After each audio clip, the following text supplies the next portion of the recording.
This true crime story I'm about to tell you could haunt you for the rest of your life, so if you think you cannot handle it, please just exit this video right away. And for everyone else, all you have to do is to remember this name, Issei Sagawa. Because this story will get crazier and crazier, and you will be shocked to hear how it ends. You are watching Crime Tales After Nightfall. First thing you have to know, the man you're looking at right now is proud of what he's done. He killed a woman he liked, raped her corpse right after the murder, and then ate her body parts for days. Those horrible crimes are not even the worst part yet. The most mind-blowing fact about this is that as we speak, you can literally go to Japan and meet this guy in real life. Yes, he is alive and totally free. In fact, he was never put to trial, and despite openly admitting to his crazy killing, he even became an actual celebrity. He made money because of his crime. I know, it's disgusting, but let's stay focused. What made this guy kill the woman he liked? What kind of force drove him to crave human meat? Why on earth was he never put to trial? And how did a horrible murderer become a celebrity? To solve this dark mystery, you have to learn what happened to Issei as a child. See, unlike many killers, Issei never mentioned being abused by his parents. In fact, he was born rich. He had an easy life. He enjoyed a life of privilege. His only insecurity was being born small and weak due to a health condition. He said his legs were so skinny they looked like pencils, so as a shy little boy, he stayed at home a lot. And that is how he developed a strong liking for books. It is at this very young age that his cannibalistic urges started to show. His favorite fairy tale was Hansel and Gretel, a story about two siblings in danger of getting eaten by a witch. He has fond memories of his uncle dressing up as a monster and jokingly lowering him into a stew pot. He recalls looking at his male classmates' thighs in first grade, thinking of how healthy it looked and how delicious it would taste. But see, he wasn't actually homosexual. In fact, as he entered junior high school, Issei became fascinated with healthy-looking, beautiful white women. Actress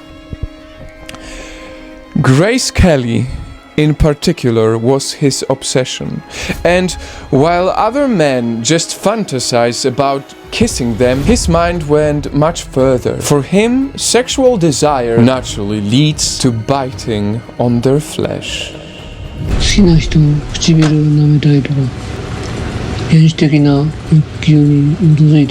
At the age of 24, his fixation on white women continued until it awakened the monster inside him. Issei followed a tall German woman home with the plan of slicing a part of her buttocks and sneaking away with that tiny piece while she sleeps. Except the German woman woke up and caught him. Not knowing his darker plan, police charged him with attempted rape, but these charges were dropped. When his father paid the victim, he was very rich. At this point, you see, he already had his first taste of unfair immunity, and that is how his craving for human meat grew even stronger.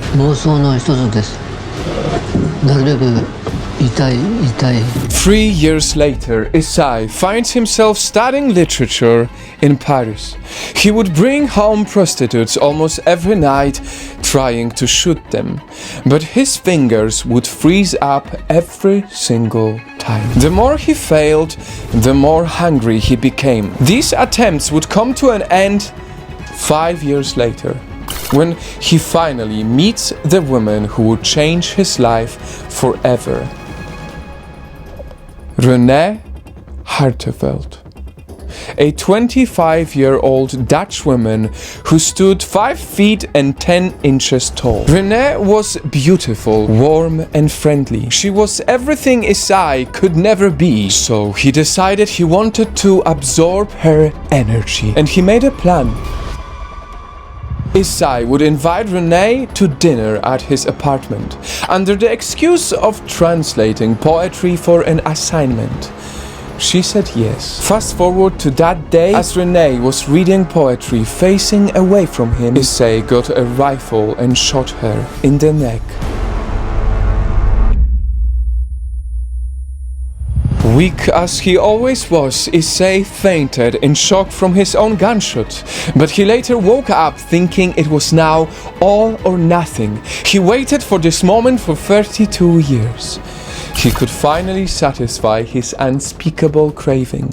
He did the most disgusting things. First, he had sex with Renee's corpse. When he was done, he bought a butcher knife and started cutting parts of her dead body. Raw or cooked, he devoured the flesh one by one. He even took pictures at each stage. Once it started to stink, Issei decided to dump the remains in a lake. He carried them in 2 suitcases, blood dripping all over. That is until he was caught in the act. French police arrested him. Nightfall, I wish I could just end this terrible story right now and tell you that karma or justice eventually got him. But it only gets crazier from here, which is why at this point I want to ask you a more complicated question. Do sick-minded people deserve to re-enter society? Think about this statement as we take a deep breath and continue in 3, 2, 1.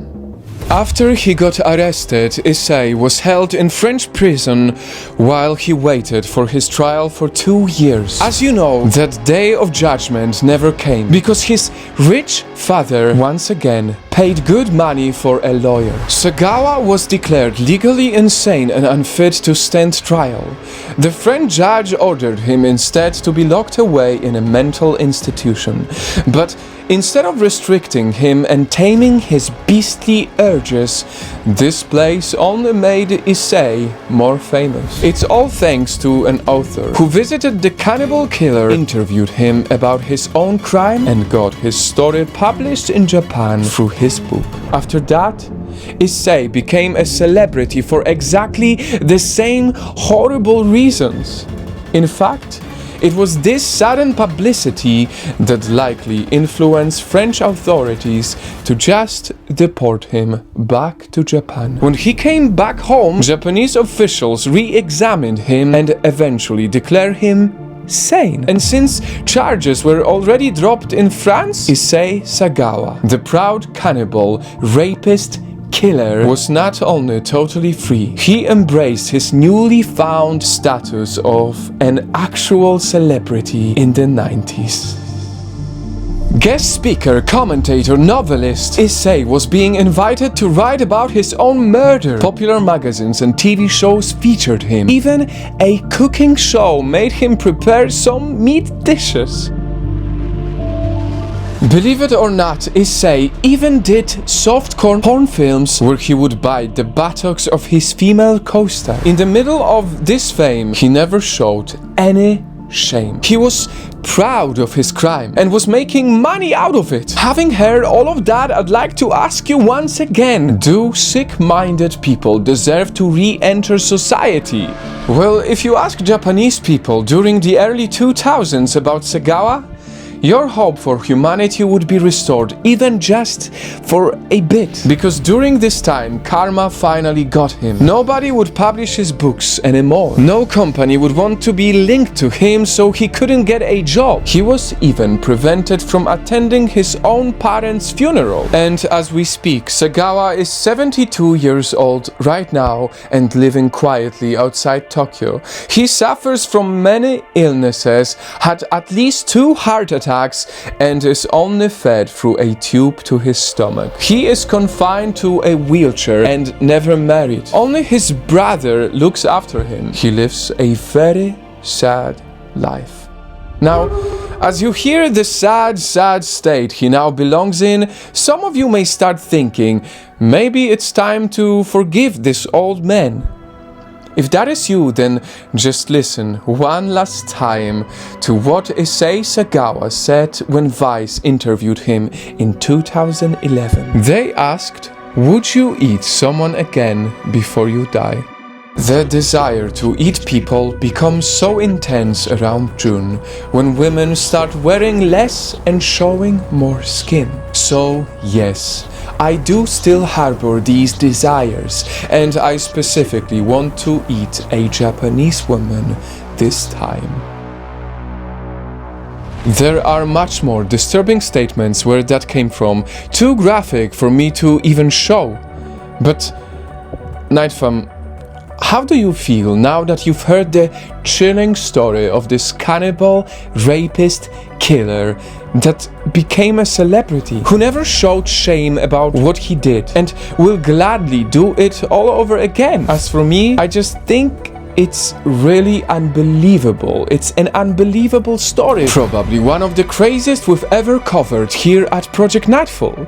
And that's saying a lot, knowing how many extremes we've talked about already. I really struggle to understand the decision of Japan. Japan's government allowing him to be free is like them spitting on the French girl's grave. Just think how her family must feel about this. It's insane. And when it comes to Issei Sagawa, he should have never been declared sane. He needed serious help, and it is so unfortunate how he never truly got it. Worse, he was enabled both by the flawed justice system and the society treating him like some type of a twisted celebrity. They let him enjoy the spotlight, and maybe that made him believe his own narrative that there was nothing wrong with him.